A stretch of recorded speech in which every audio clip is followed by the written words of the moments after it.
No, I want to finish that chapter. And I've got to go mail box of books.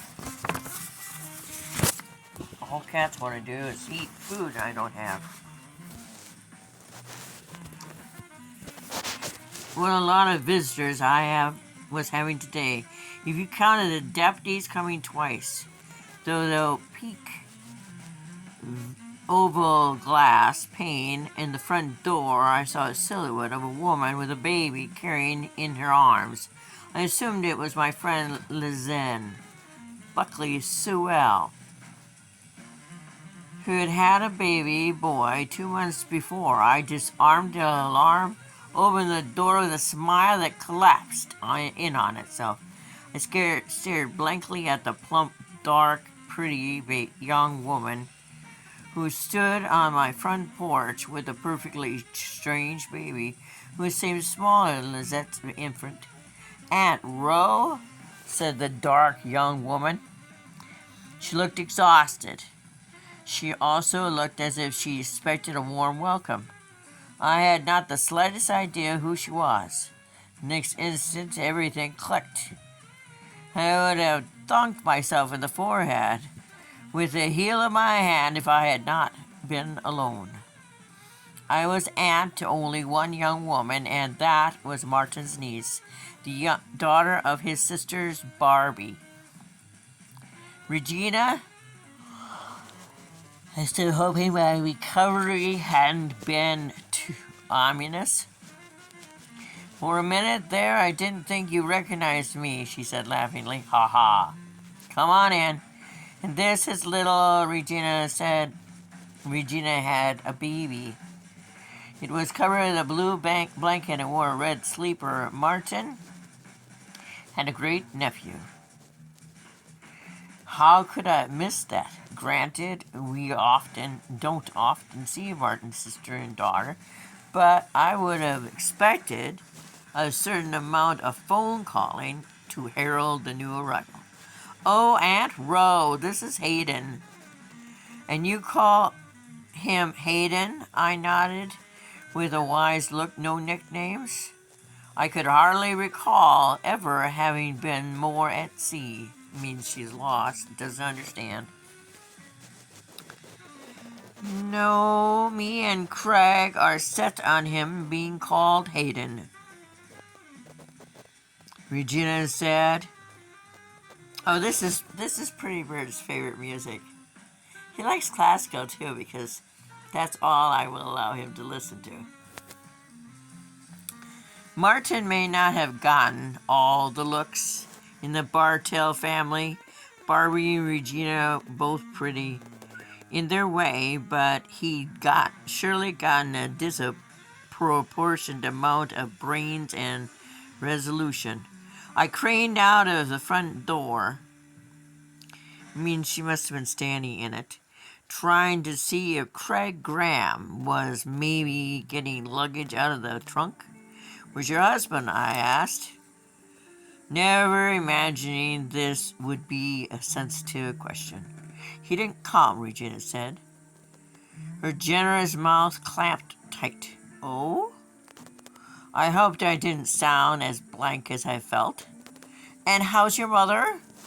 I was gesturing to Regina to come in, still peeping around in all hopes of spying companion. "She's driven all the way from Corinth, Ohio, on her own. Mama's on a cruise," Regina said, too gaily. This gal was having serious mood swings. "Where to?" I repeated, my come-in gesture with emphatically. She was really wanting her in. "Oh, she's taking a long one," Regina chattered, finally stepping over the threshold. "The boat stops by some islands in the Caribbean, then over to 2 stops in Mexico of several days apiece, then back to Miami." "My goodness," I said mildly. "She's with a friend?" "That guy," Regina said, depositing the baby still in his infancy on the coffee table in front of the couch. and unswinging a huge diaper bag from her shoulder. There was still a fabric care tag dangling from the shoulder strap of the diaper bag. That guy was Barbie's fiancé, investment banker Herbert Morris, whom the divorced Barbie Lampton had met when she bought a condo in Pittsburgh and closest major city to the airport to Corinth, Ohio, Barbie and Martin's childhood home. Though Barbie hadn't lived in Corinth since her teenage years, Regina had met her husband-to-be while she and her mother were in Corinth visiting with an old friend of Barbie's. Regina had married the young man, only 2 months later. Martin and I had flown up to Pittsburgh for the wedding. Maybe 7 months ago, we'd gotten an impression that the young couple would be living in very straitened circumstances. Craig Graham had been a dark, lanky no-brainer, whose greatest apparent virtue had been that he cared for Regina. He was 18 to Regina's 21. The groom's share of the wedding duties and expenses had been borne by Barbie, who had tried to be unobtrusive about it, of course. Martin and I had noticed, but Barbie had made it clear to us, to Martin anyway, since she seldom talked to me directly, that after the wedding the young couple was going to be financially independent. As far as she was concerned, she'd made some pointed remarks about who had made beds and who would be lying in them. Means that everything would be hunky-dory and they'd make lots of money. Would you like a drink? Coffee or hot chocolate? Though maybe those things aren't good for the baby. My friend Lizette was breastfeeding, and though I hadn't asked, she'd generously given me the very thorough grounding on the subject and been indoctrined with Lizette's opinions on the virtues of and necessarily of the mother's milk. I was taken aback when Regina gave me a blank look. Huh? No, I'm bottle feeding, she said after a pause. Gosh, if I nursed him, I'd have to be that. I'd have to be that fed him. It would have to be me that fed them. Oh my God! I kept a smile planked on my face, so she was just looking like she was daffy. So, some coffee? Please, she slumped back. I've been driving for hours. She'd been driving all the way from Ohio. This was very strange and getting stranger. I brewed some coffee, shuddered at Regina's protest that instant would be fine. After I poured a cup for each of us, adding cream and sugar to Martin's nieces, I listened to Regina blather about the long drive, the baby, her mother's condo, her Aunt Cindy. Oh, I'm sorry, she apologized. I shouldn't have said anything. Aunt Cindy was Martin's first wife, the mother of his only child, Regina's cousin Barrett. I sighed internally, still kept my smile pasted on, and assured Regina that she needn't apologize. A little corner of my brain repressed an urge to ask Regina why she wasn't at Aunt Cindy's instead of Uncle Martin's, if Aunt Cindy was so great. Did you see Barrett on TV the other night? Regina said enthusiastically. Boy, didn't he look handsome. I always call all my friends when Barrett's going to be on television.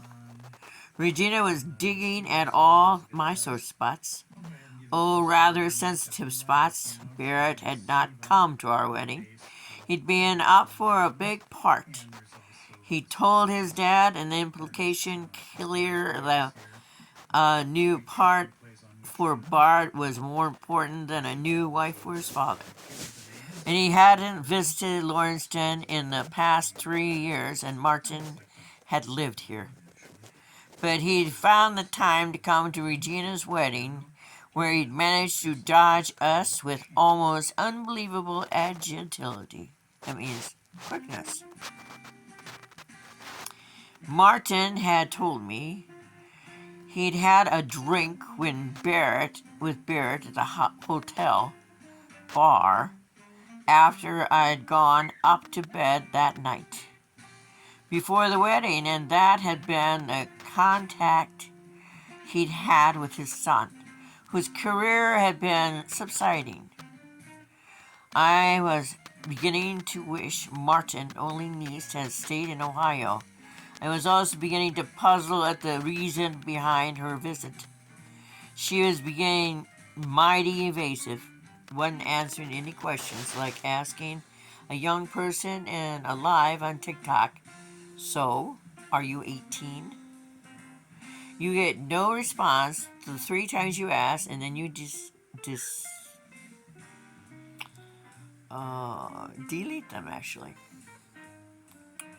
"Regina," I said, when she'd finished blathering about Barrett's career, "I'm delighted that you came to visit, but this evening, just for a couple of hours, may be a little awkward. Your uncle and I have a long-standing dinner engagement, and though we could call and tell the Lowrys we have to take a rain check, I'm afraid." Regina, who happened to be holding the baby Hayden, I remembered myself, looked up with something approaching alarm. "You two go on like you had planned, and I'll be fine. Just put me into the microwave, and I'll be glad to fix my own supper. After all, I just appeared at your doorstep." It seemed to me almost that Regina was anxious to see us go. I could feel my eyebrows draw together in a frown. "Excuse me for a minute," I said. Regina, her attention focused on the baby, gave me an absent nod. I went across the hall into the room we'd decorated as a study and a television room.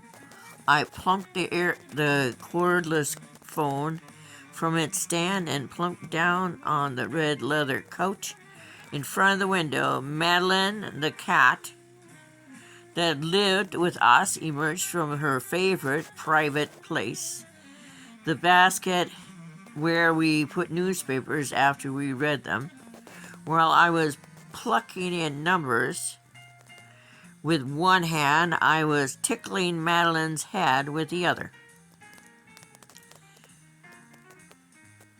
One part of my mind noted that I'd have to get Madeline out of the study before Martin got home. He and the cat enjoyed a hate-hate relationship. It had started with Madeline's deciding Martin's Mercedes was a basking site of choice, especially when the ground was muddy and she could maneuver all over the Mercedes. So Martin, being just as wise and conniving as a cat, shut the garage door so the kitty couldn't get in there. So when Madeline went hunting next time, she brought home a varmint and ate everything but the head and left the head in his shoes. Oh, I think that's wonderful. Because my old cat, Mr. Black, used to, when he got upset, he would pee in my shoes.